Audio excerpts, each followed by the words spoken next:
Boker Tov, good morning, everybody. Thank you for joining us for this special edition of the Kabbalah Cafe, Friday mornings at 10 o'clock during this difficult, challenging time of Israel at war.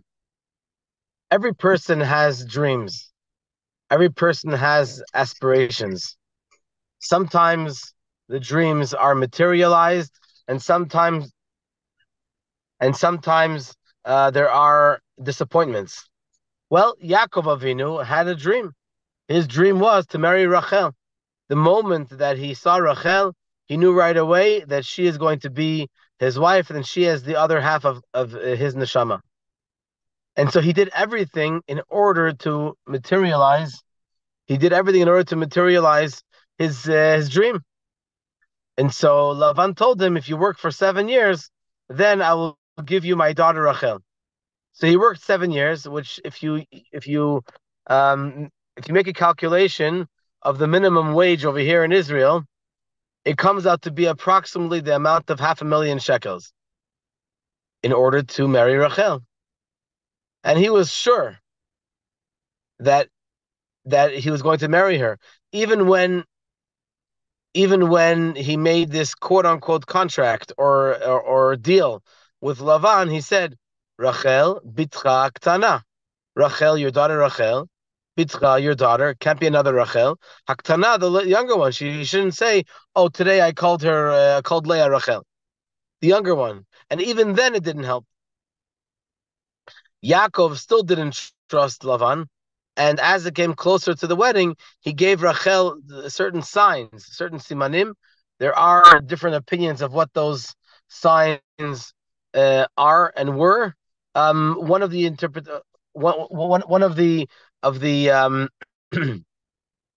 one of the explanations of what this sign was, the sign of the word Chana. That was a code that because it was very, very pitch black in those days, and he was afraid that Lavan would give him another woman besides Rachel. So he gave her a code, which is Chana, which represents the 3 mitzvahs of the Jewish woman. The Chet represents Chala, the Nun represents Nida, purification, and purity, and the Hey stands for Hadlakat Haner, lighting of the candle. And of course, that's another story for itself, how Rachel gave over the code to Leah. She didn't want her sister to be embarrassed. But in the morning, the Torah says in this week's Parsha, he realizes that this is Leah, not Rachel. And so his expectations were totally ruined, and he was very, very disappointed. They say that these kinds of disappointments can happen to anyone on different levels. Whether we talk about marriages, not in the same way that happened, the episode with Yaakov and Rachel happened. It happens often that a person is convinced that for sure his wife is going to be complete, and the same thing is vice versa. And then, either the next morning or the next year or 10 years later, the individual, whether the husband or the wife, sees that it may not be exactly what they intended in the beginning when they planned the wedding and when they decided to get married. Also, in terms of parenting, a person dreams that their child should be sincere, a Torah scholar like Yaakov, and God forbid they realize later on that it could be that it's actually the child is like Esav or not like Yaakov. In work, a person dreams to get involved, that their occupation should be something that they always dreamt of, a dream job. And then all of a sudden a person gets into life and they start realizing that maybe their dream was a little bit detached from reality, and they might have a big disappointment. Then every day a person plans that the day should go in a certain way, and sometimes that after the day you look back and you say everything has been mixed up. Sometimes the day goes according to plan, and sometimes it does not. And so a person can either stay in depression of some sort, chalila, God forbid.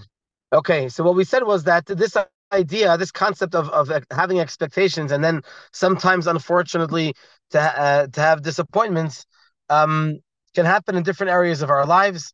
Whether the person that the dream person that we think we're going to marry, or the in parenting, what child we think we're going to have, in occupation, what a person thinks they're going to work in. Just these are just examples of what a person can expect. Oh, this day will be an amazing day, and then the plans are totally changed.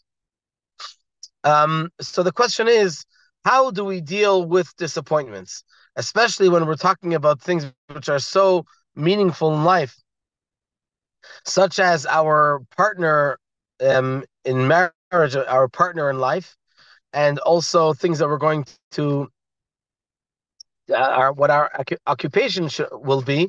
So that could be a really big disappointment. And so Chassidus explains that, getting back to the introduction that we started to talk about, Rachel and Leah, it's not just those specific individuals of Rachel and Leah.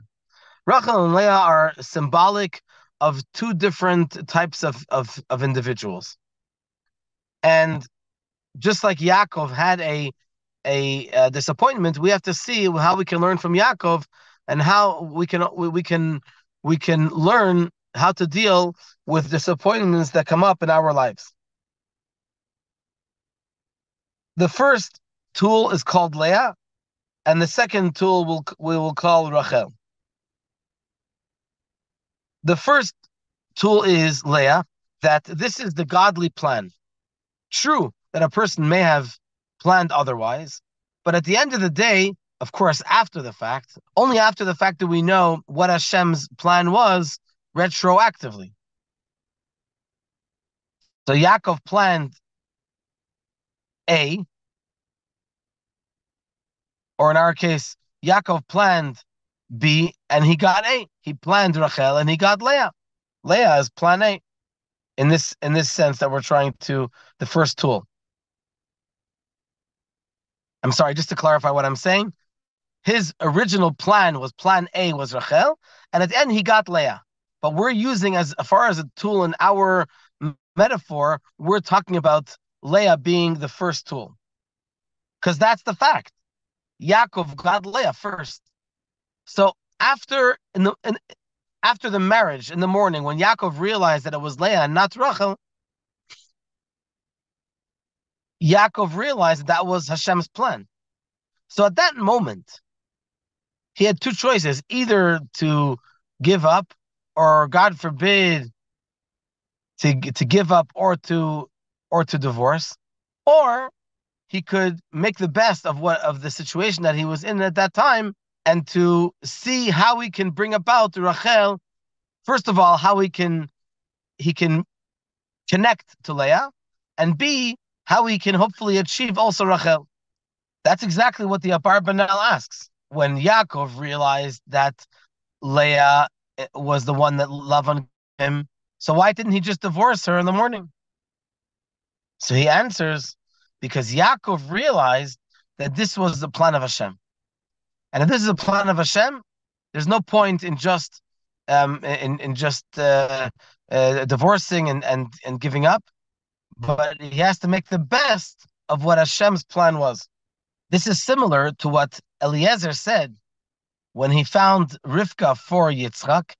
He said, "Me Hashem yatsa davar," that this is clearly from Hashem, an act from Hashem, divine providence. Obviously, in this case, it's a little bit different, because in this case, we're saying that really it was not according to his plan.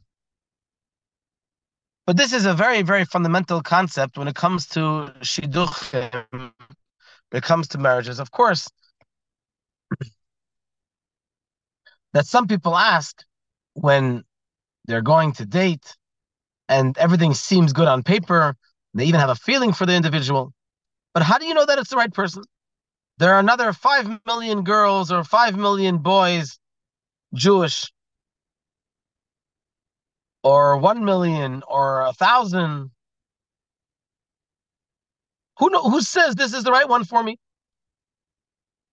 And this is a fundamental explanation that we believe in general. We believe in Hashgacha Pratis, that Hashem runs the world. And that is even in the smallest thing, like the teachings of the Baal Shem Tov. Now, marriage, dating, Shalom Bayit, is the most important aspect in the world. This is bringing peace in the world. This is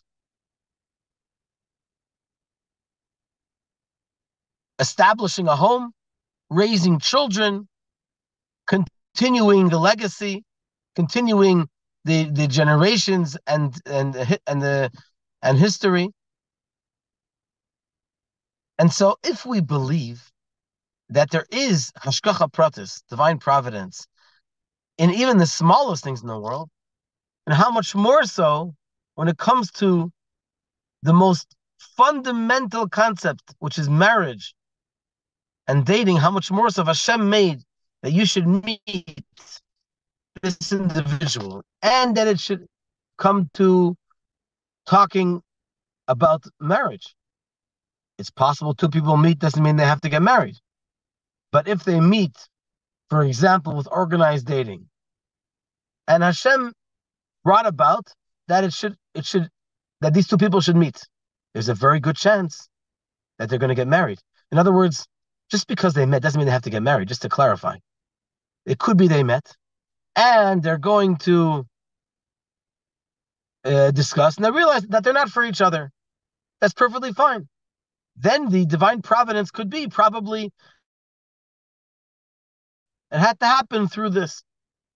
But if they both want to get married and everything makes sense on paper and there's a strong feeling for each other, so that's divine providence. So this is what we learn from Yaakov Avinu. If we will look a little bit into the issue, we will reveal that at the end of the day, marriage with Leah was important and crucial for Yaakov, no less than marrying Rachel. Rachel had only two children. Leah gave birth to six, and one daughter. More than triple the amount of Rachel. Rachel lived with Yaakov only for 13 years, and Leah lived for years to come, additional years. Rachel was buried on the side of the road, and Leah had the zechut to be buried with Yaakov until today. So this is one of the most fundamental concepts of Chassidus, that when we talk about Hashgacha Pratis, divine providence, it's not just a nice concept in theory, but it's something which is real, something which we live according to, something which is practical. This is how the Baal Shem Tov explains what it says in the verse in the Chumash Devarim, "V'halachta el hamakom asher yivchar Hashem Elokecha l'shaken shmo sham." You will go to the place that Hashem will choose for you to bring down His name, Hashem's name there. The simple meaning is that a person goes to the Beit HaMikdash, that's the place that Hashem chose. But the Baal Shem Tov explains as follows: the halachta, and you will go. When a person goes to a certain place, you have to know that you're going to Makom Asher Yivchar Hashem Elokecha. That you're going to the place that Hashem wants you to go to. You're not going for any other reason. Hashem, in His infinite knowledge, planned that you should be in place A. So Hashem brings us to a certain place and to certain situations. This is because we have a shlichut, we have a mission to bring kedusha, to bring holiness into every place in which we find ourselves. The story goes there was a group of women, Neshei Chabad, that every year, till today, they have a conference in the winter time somewhere else in the United States. So one time they decided they planned to have it in Detroit, Michigan. and many women came from all around America. They were planned to go home on Friday morning. They came to the airport, and the airport, there was a lot of snow, and they pushed off the flight. This is many years ago. This is probably. And so they called the Rebbe's office. They were afraid that they would be there for Shabbos. What do they do? So they told Rabbi Klein, that the woman, I think her name is Mrs. Sternberg, she called Rabbi Klein, and the Rebbe's secretary, and she said, "We're stuck." She used the English word. "We're stuck here in the airport. We need a bracha to get out." So the Rabbi Klein says, "Sure, I'll speak to the Rebbe and I'll get right back to you." And he goes to the Rebbe, he comes back, he calls Mrs. Sternberg, and he says to her, "The Rebbe wants to know what's stuck." So, and it was not Mrs. Sternberg, it was Mrs. Popak. And so the Rabbi Klein says to Mrs. Popak, "What's stuck?" So she starts explaining that stuck means that we cannot continue going. We want to go back home before Shabbos, and because the airplane is grounded, therefore we cannot continue on our trip. So Rabbi Klein smiled and said, "The Rebbe knows English. He understands what the word stuck means. But the Rebbe doesn't understand how is it possible that a Jew is stuck? How can we ever be stuck somewhere?" As if to say that you belong somewhere else, but because of the snow, so I don't belong here really. I really belong at home. But the plane has been delayed for a couple of hours. Now I'm stuck. A Jew is never stuck. If Hashem made that it should snow and therefore the airplane should be grounded, that means that you have to accomplish something in this world, in that place where you are, that you would not have been able to do that, or anyone else for that matter, in that place, if not for the fact that Hashem made that it should be in that way. So therefore, you should try to get some candles, give out to Jewish women in the airport, and that's what they did. They bought a bunch of candles, and they distributed, and there's at least one woman who is from today because of that distribution of candles in the airport. And of course, soon thereafter, the snow cleared up, and they were able to get home before Shabbos. So this is an interesting story where Yaakov accepted the fact that Leah became his wife. But what about Rachel? In our context, what about a person's dreams? Should a person put away their dreams? Should a person say, "Oh, if Hashem put me in this situation, then I don't have any dreams anymore"? So the answer is, the Baal Shem Tov gives us another tool. And he says as follows, that if the fact that a person yearns for us to accomplish something specific, or a person has certain hobbies, or a person likes a certain taste of food, it's not just by chance. It comes from the neshama.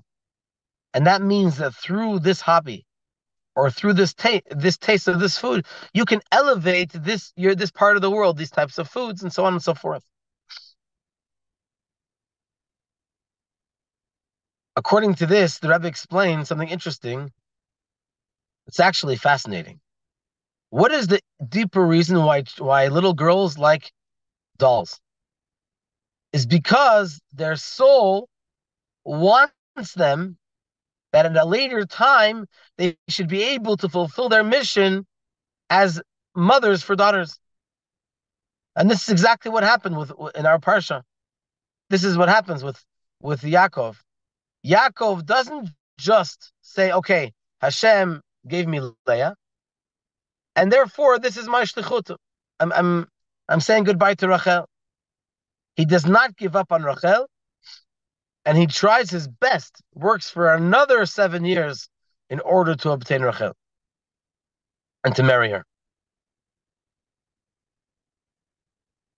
Now, we have to just clarify that it doesn't necessarily mean that if you want something in the world, then that means that you have to get it. A person that experiences a certain uh, um, a certain challenge in life,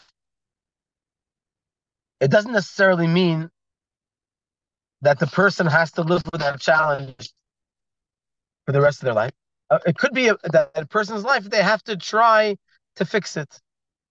When will we know what our real shlichus is, what our real mission is? After the fact, once you've tried to do your original dream and it still didn't work, then you know that Hashem didn't want you to do it. But we have to try. We have to do our best to try to accomplish and to utilize our talents in the best possible way.